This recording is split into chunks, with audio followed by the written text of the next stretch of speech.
Damage to wood and furniture is a part of everyday life. DAP Plastic Wood X all-purpose wood filler makes fixing damaged wood easy. Plastic Wood X is perfect for filling nail holes, gouges, cracks, and scratches in all kinds of wood surfaces. It's perfect for use on furniture, cabinets, molding, doors, trim, and painted wood. Best of all, it's easy to use. There's no mixing required. It spreads smoothly and evenly, even on vertical surfaces and corners. And it cleans up easily with water. The exclusive DryDex Dry Time Indicator goes on pink and dries natural, so you never have to guess if your repair is dry. And once it's dry, you're ready to sand and stain. Plastic Wood X dries hard and sands to a smooth finish for a strong repair that you can even drill, screw, or nail. Plastic Wood X can take it all. The finished repair dries natural, so it blends in easily, and it won't shrink, crack, or crumble. Plastic Wood X goes on pink, dries natural. Nicks, holes, scratches, and gouges come in all shapes and sizes. So you'll be happy to know Minwax offers 3 options to repair them all. Here then are some guidelines to help you choose the right wood filler for your project. If you are repairing wood that will be stained, I recommend Minwax Stainable Wood Filler. It's easy to apply and it's specially formulated to accept stain. Simply apply the filler to the hole. After it dries, sand it, then you're going to be ready to apply your stain. And when it's all done, you can see how beautifully the wood filler blends in with the wood. If you are repairing a hole in finished wood, then your best option is Minwax Wood Putty. It's available in 10 different colors, which means you can get the exact match you want. To use, simply fill the hole with the wood putty. Then wipe away the excess. As you can see, the results are impressive. For larger repairs, such as on a windowsill, I recommend Minwax High Performance Wood Filler. This 2-part product is great for a wide range of applications. To start, scoop out a spoonful of the filler, then apply about 1 inch of hardener. Mix the 2 parts together.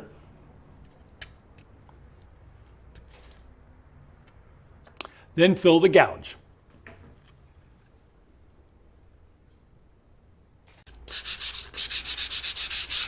When the filler is dried, sand it smooth. And since this product absorbs stain differently than wood does, I always recommend that you paint your project. Minwax High Performance Wood Filler is incredibly strong, so you'll be glad to know that whatever you're working on, your repair will last. Hi, I'm Bruce Johnson. I love working with wood, but I'll be the first to admit that it comes with its own set of challenges. Sometimes it could be a naturally occurring knot hole in an otherwise beautiful piece of wood. Otherwise, it could also be screw holes left behind by a previous owner, such as those I found in this table that I'm refinishing. When that happens, I reach for a can or a tube of Minwax Stainable Wood Filler, and using a putty knife or the tip of a screwdriver or a small piece of wood, I pack the hole with the Stainable Wood Filler, mounting it slightly to allow for some shrinkage as it dries. Now, neatness counts, because if you smear it over the top of the wood, it's going to mean some additional sanding for you. When it comes to drying, you can allow from 2 to 6 hours, depending on the depth of the hole or the gouge. And that typically is going to take that much time before you can then sand it smooth with the wood and apply your stain. Now, speaking of drying, if it's an unusually deep hole, apply your Stainable Wood Filler in 1/4 inch layers, allowing each layer to dry completely. That way you know that when you're completely done, it'll be dry from top to bottom. So the next time you come across any hole in a piece of unfinished wood that you're refinishing, reach for Minwax Stainable Wood Filler. And remember, for more information on this product or the complete line of Minwax products, you can always go to minwax.com. This man is brilliant.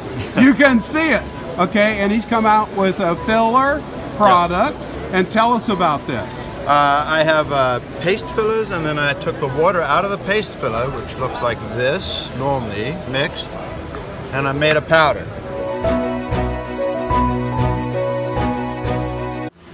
And this will really bring out the grain after I sand this through 100, 150, and 220 with the grain. So that's it. That is my favorite new filler.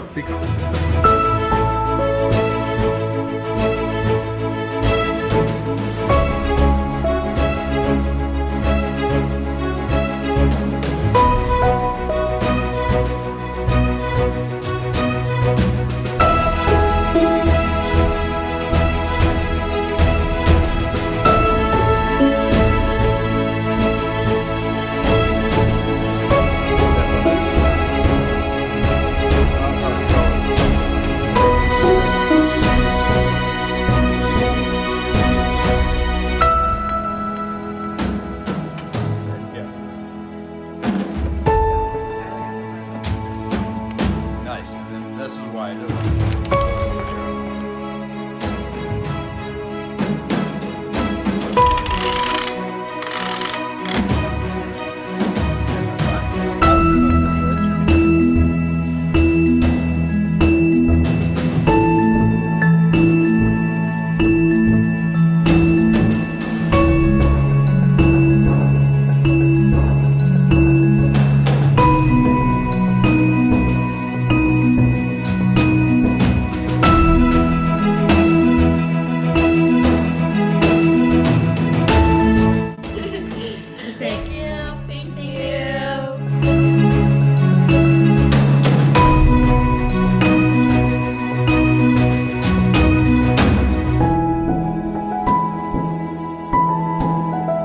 Repairing and restoring wood is a common issue for most homeowners, both inside and outside their home. From windowsills, furniture, and wood floors, to decks, garage doors, siding, fences, and the project list goes on and on.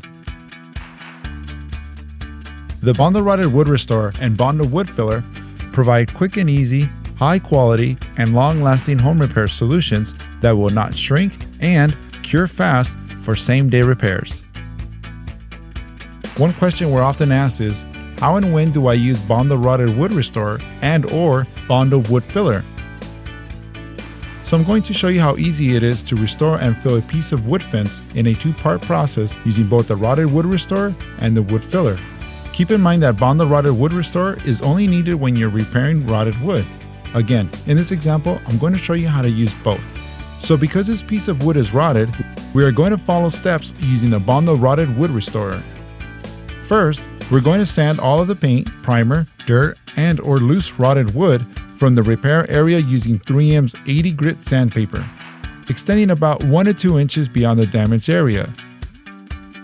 Next, we'll brush on 4 to 6 coats of Bondo Rotted Wood Restorer.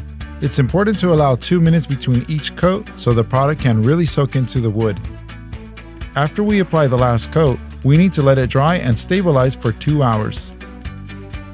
Finally, we'll lightly sand or scuff the repair area, again using 3M's 80 grit sandpaper. Now that part 1 is complete and our rotted wood is restored, next steps include either priming, painting, and finishing the project, or using the Bondo Wood Filler. Since our project does require filler, our surface is now ready to apply Bondo Wood Filler. Typically in wood filler projects that do not require our first step of rotted wood restoration, we'll clean the surface first using warm soapy water and remove any dirt, wax, oil, etc., and then we'll allow it to fully dry. Then we'll follow it up by sanding the surface with 3M's 80 grit sandpaper to remove all primer, paint, loose rotted wood, or rust, extending about 1 to 2 inches beyond the damaged area. But in this project, since we already prepped the surface with the final step of Bondo Wood Restorer, we can skip the first 2 cleaning and sanding steps. We're going to need a clean non-porous mixing surface for this next step. We'll scoop a 3-inch diameter circle about half of an inch thick of the Bondo Wood Filler and place it on the surface. Next, with the hardener cap still on, we're going to need the Bondo Red Cream Hardener tube thoroughly to ensure the contents are well mixed. Then we're going to squeeze a 3-inch strip of red cream hardener across the filler that we removed from the can. We're going to thoroughly mix for about 2 minutes to create a uniform light red color using the Bondo spreader. It is important to keep the contents thinly spread out, which will keep the filler from curing as quickly and give you a longer working time. Remember, We only have about a 3 to 5 minute window at 75 degrees Fahrenheit to apply the mixture, so only mixing small amounts at a time is highly recommended. Now we're going to spread an initial thin layer of mixed filler over the repair area using firm pressure to ensure maximum adhesion.